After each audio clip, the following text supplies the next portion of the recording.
Hey, what's going on everyone? It's me, Mr. Mario. Just wanted to bring you all this quick kind of tip, so to speak, if you're doing a RGH 1.2. This is if you're experiencing this issue with your console, or if you're building an RGH 1.2 Xbox 360 and you're running into issues with when you boot up your system, when you have the hacked NAND on there. When you boot up your system, if you're getting a red light error of some kind, so it could be a one red light, 3 red lights, or your system is freezing on boot. So optimally, if you have a properly working RGH 1.2 system, you should be able to turn it on. If it insta-boots, cool, but point is within a couple pulses, that will be a couple pulses right here, you should be able to have the system turn on. And then when it turns on, it's going to boot you up all the way into the menu, and it shouldn't freeze or do anything. That is what the console I have here is doing. So, some people might have issues when you're doing the install. You might have issues where your system is freezing or it's getting red lights.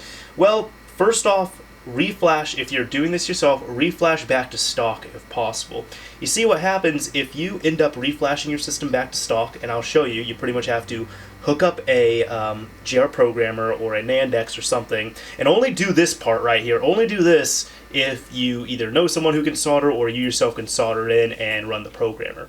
But you want to solder in your programmer, flash your stock NAND, and right here on the chip itself, well, mine's a Coolrunner, you want to disable the chip, whether you desolder it or if you have a Coolrunner, put it into program mode, and then boot it up. If your system boots up perfectly in stock, that's fine, that means the system works, but then there is something with your wiring. So there's a few tips that I can give you right here. The first one here being, if you want to use alternate points, cool. I'm going to bring down a light here, but I just use the regular, I use the regular 3.3 volt, I use the regular clock right there, I don't use an alternate clock, and I use this prong right here for grounding. Now what I do with the other cables, right here, we got the post cable, I run it through this hole right here. Don't run any through the hole closest to the heatsink. You want to run this through this hole, and then for your PLL and your CPU reset wires, you want to run them, this works for me at least, I run them through this hole right here. So the one that's closest. And then the post one, which would be the yellow one, you want to run right here. And I'm going to show you my wiring on the bottom. So right here I have my bottom wiring. Now the reason why I put the post through this hole is because that way I don't have to go through the heat sinks or the X clamps. I end up kind of routing around this way, and I solder to that point right there. So I've noticed I've had luck with that. I've done it on 2 Jaspers. This is a big block Jasper, and I've done this on a small block Jasper. And then for your other 2 wires right here, which would be your CPU reset along with your PLL, some people separate them out. I've actually had luck kind of keeping them together right here and then just bringing them to these points. So really just try what works with your configuration. Again, these are Jaspers, so it might or might not work for you. You might want to play around with the wiring. And I notice I have these wires. I make sure all the wires are kind of tight. So I do this post one, I do kind of keep a little bit loose, and then I, tape it down. And then these ones right here, you either want them to be the shortest lengths, that really helps out for a RGH 1.2, or you want them to be somewhat tight. Like the point is, I actually ended up threading several of this wire back, so if it's on the top of the board, I notice it doesn't make a difference. But if you have it on the bottom and you just have like a ton of length of wire all over the place, you're probably going to have some issues with your boot times and red rings and freezes and all that stuff. So first off, what you want to do is you want to find a rough placement where you can get your wires there proper. And then once you have that, don't tie down anything, don't use hot glue, don't use any tape yet. Kind of get them in a rough position you want them and find a configuration that works. When it works, my rule of thumb has been I need to get 5 successful boots in a row. If I can get 5 solid boots in a row, the wiring is fine. At that point then, it's really the bottom wiring here. You're going to want to start taping it.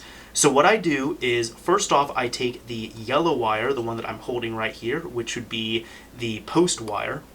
I end up taking this one, and I start taping it down a little bit. And I make sure I tape it down properly, it's nice and secure, flip over the console, boot it up 5 times, get 5 successful boots in a row. If you're not getting proper boots, that means there is something up with your wire placement here. Adjust this wire, until you can get successful boots. When you get your successful boots going, after that, you can revisit these two wires right here. Now, this is really going to depend on your setup, your console, and such. I've noticed, again, when these are kind of together, they seem to be okay. But then what I would do on these ones is I would tape them down as well, too. I tape them down, flip the system over, try and get my 5 successful boots. If I cannot do that and it keeps red ringing or freezing or whatever, I go back, I move them a little bit, I retape it. You want to do that so that way you know what the proper wire configuration is for that system, so you're able to keep everything taped down and secure, and it's going to be working properly. Anyways, those are just my little tips on this, so hopefully that helped you all out. It was a little bit confusing for me, but trust me, I mean, sometimes you could have a botched NAND. I'm not saying that's impossible, but I mean, if you have no bad blocks, if your NAND has compiled properly, and you've at least been able to get, into Zell and get at least one successful boot, it shouldn't be your chip or your timing files either. If you're getting those red rings and those freezes, it is most likely going to be your wires right here. So be sure you check those out. Anyways, this is Mr. Mario signing off. Thank you all for watching, everyone. This video helped you all out. A like would very much be appreciated. If you absolutely hated it, a dislike is fine as well, too.